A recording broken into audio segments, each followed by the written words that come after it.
very important video that I'm about to put out here. It does not matter what side you are on as far as observing the aerial footage that we were released to. What I'm about to say is extremely relevant to anybody that is concerned with this subject. Again, no matter what side that you happen to be on this. I have a very extremely rare opportunity. What I'm about to tell you here is something I don't think you'll be extremely hard pressed to find this data anywhere else. Honestly, I'm not kidding. Basically, this video is pretty much covering the video and how it was filmed and what type of equipment and what the operators of this certain thing is. These people now in this particular system on this aircraft, I'm usually do not like to do this, but I do have to read because this never was an MOS that I have any familiarity with at all in the military or in the various governmental agencies that employ this particular system. Now, this system is known as an Orion ISR platform. This is Intelligence, Surveillance, Reconnaissance is what the ISR stands for. Now, where I get this information from, I'm never going to release. But it's extremely relevant to this, and it is a side that is very unique that I don't think you or myself, I know that I haven't heard. These people that operate these platforms are known as ASOs. These are aerial surveillance operators. Like I said, I hate reading from anything, but in fear of being inaccurate, I did write some things down. In fact, I wrote it all down. This is a very narrow field in the United States military, MOS-wise. Even the numbers on the agency side, the spooks, is not known. There's no numbers kept on that for apparent reasons. But let's get into some things that this individual conveyed to me of what he viewed as some inconsistencies on the operator's behalf. Were these surely operator error, or were these intentional to keep the video vague?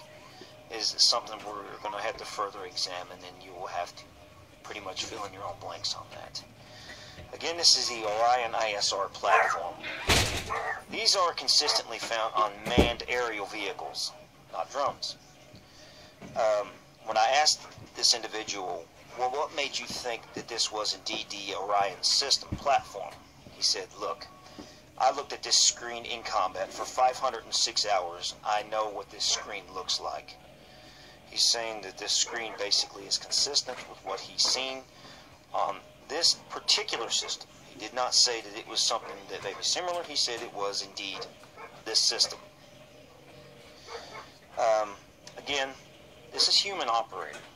He told me that these were human operators due to the way the plane or the aerial vehicle was acting, the way the cameras were manipulated and used and utilized in the field, which is consistent with being a human operator. Now, to get into this can be a bit technical. I'm trying to keep it to where we can absorb this material. Again, we established a human operator.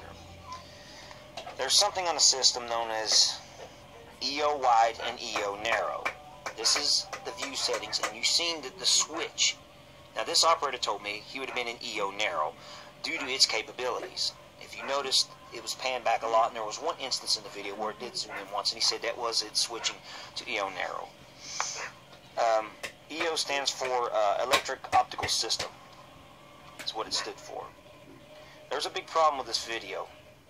He's telling me a experienced operator or operator would basically be aware of in this situation due to where the light was dimming and what was going on as far as gunfire, that this system should have been in IR mode or in thermal mode. Now, I do have experience with thermal imagery, not anything to this sophistication that is on this aircraft, but it does make sense. The light was changing.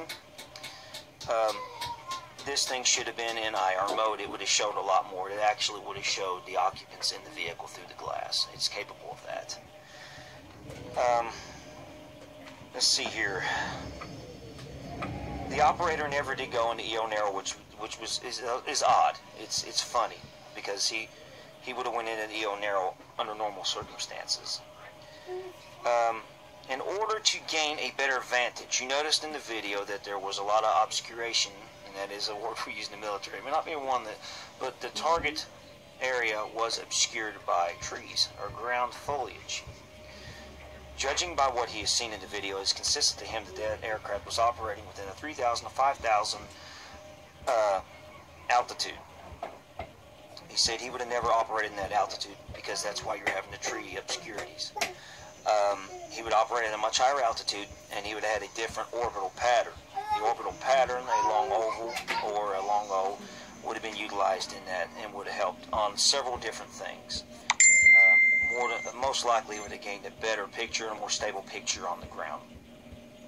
Again, people may be led to assume that this could have been intentional. We do not know. I would like to think not, but we just don't know. This is just another piece for you.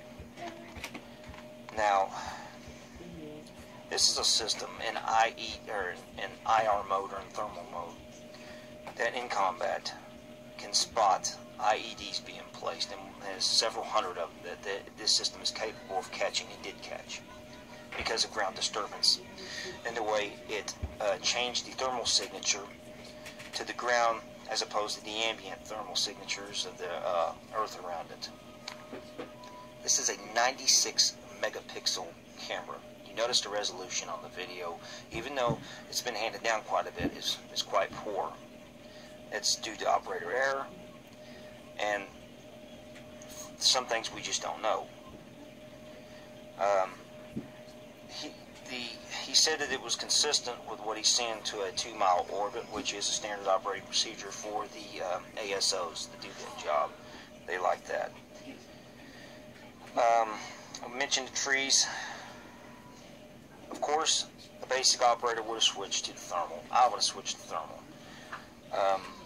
And the jobs that I had in the military. Now, again, I want to try the pattern that they flew was just not good to gaining a very good vantage in the target area, and a basic operator would know this. This is not nothing new on them. This is not nothing they would experiment with in the field and then later develop as their SOP. This is something they are taught basically from the start. And you notice that the operator never did go into IR mode. That's pretty much all I have on the Orion ISR platform.